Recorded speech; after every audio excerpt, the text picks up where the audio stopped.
Here's one sentence that can change your financial life. If it puts money in your pocket, it's an asset. If it takes money out, it's a liability. Most people mix these up for years and then wonder why they make decent money, but they still feel stuck. What's up? I'm Jacob Raven, and today we're covering one of the most useful concepts in money: assets versus liabilities. So let's keep this clean. An asset is something that either generates income, grows in value, or saves you meaningful money over time. Liability is something that creates ongoing cost, debt, or financial drag. An item can be valuable personally and still be a liability financially. That doesn't make it bad, it just means call it what it is. Clarity beats fantasy. People often label things as assets because they're expensive, they're prestigious, they're emotionally meaningful, or someone told them it's an investment. But expensive is not the same as productive. A simple test: does this improve my monthly cash flow or net worth trajectory? If not, it may be a lifestyle choice and not a financial asset. Again, lifestyle choices are fine, just don't confuse them with wealth building. So, some real world examples: things that are usually assets and context matters, broad investments depending on the risk and time horizon, cash flowing business systems, skills and certifications that increase income, tools, equipment that directly produce revenue, intellectual property that can be monetized. Things that are usually liabilities, and again, context matters, is things like consumer debt, high interest balances, lifestyle vehicles beyond your cash flow reality, frequent gadget upgrades with no ROI, recurring subscriptions that you don't use.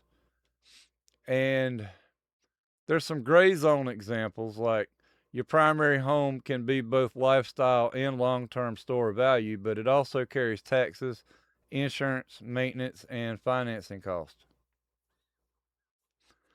Car, liability for most, but can be an asset if it directly enables reliable income and is managed wisely.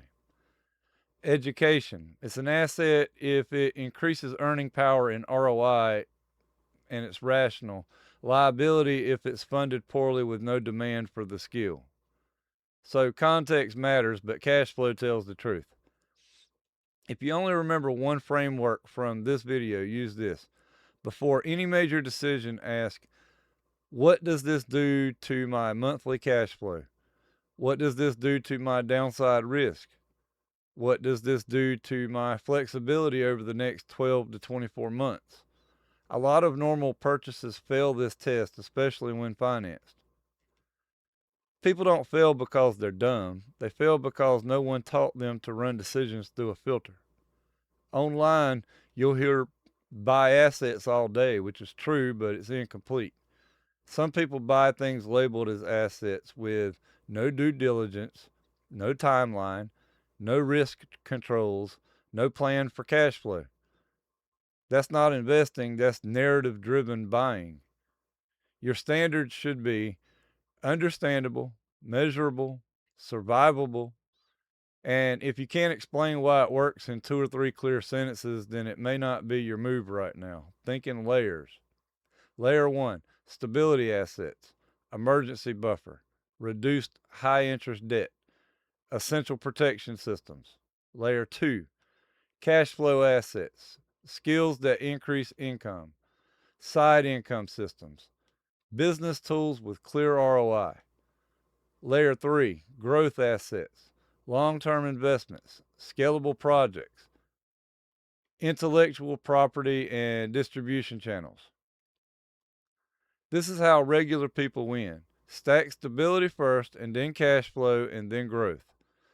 Use this quick score: 0 or 1 point each. Produces income now or soon, reduces important expenses, likely to hold or grow value over time, improves earning power, keeps or improves flexibility. So if you got 4 to 5 points, then it's a strong asset candidate. 2 or 3 points, then maybe depends on price and timing. And if it's 0 or 1 points, then it's likely a liability or a consumption.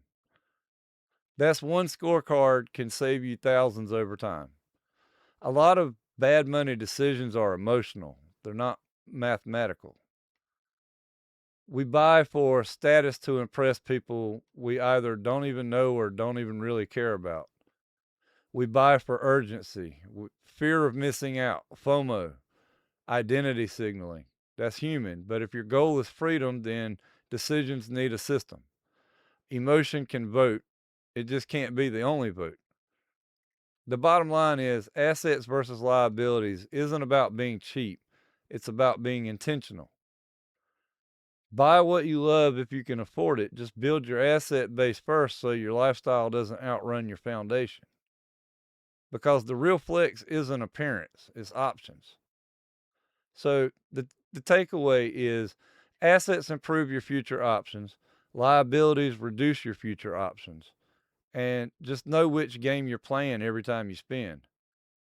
If this has helped, comment one thing that you used to call an asset, but now you realize that it's really a liability. Thanks for hanging out, and I'll catch you on the next one. Later.